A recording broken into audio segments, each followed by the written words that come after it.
Mr Shorten, can you categorically rule out that there will be any negative impact on the economy or job losses as a result of your 45% emissions reduction target?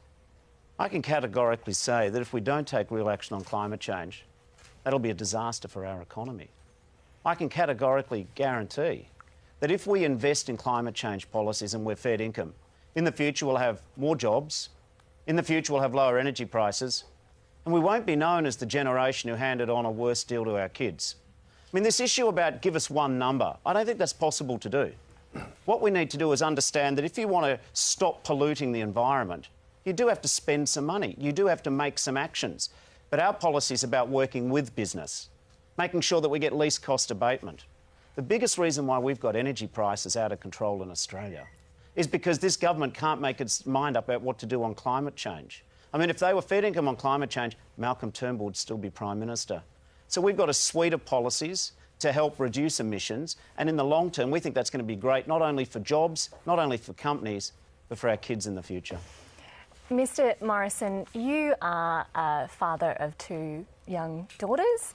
How much of a threat is climate change to Australia's future, and how urgent is the need for action on climate change? Well, I think it is a threat, and I think it does require urgent action. It's a question of what your targets are, and our policies haven't changed in terms of what our emissions reduction target is over the last 4 years. It's been the same. It's 26% emissions reduction. And let us tell us what we did. When we came to government, there was an over 700 million tonne deficit in meeting our Kyoto 2020 targets. And we have turned that round through the policies we've put in place, which means we will now meet our Kyoto 2020 targets with a surplus of 369 million tonnes. Now, that's a 1.1 billion tonne turnaround that we've achieved as a government. Labor set the targets, we met them, and we turned around a climate deficit into a climate surplus over the course of the time we've been in government. And so we've set our 2030 targets, we've set out where every tonne of abatement will be achieved and how that will be achieved. The cost is $3.5 billion to the budget through the measures that we're implementing.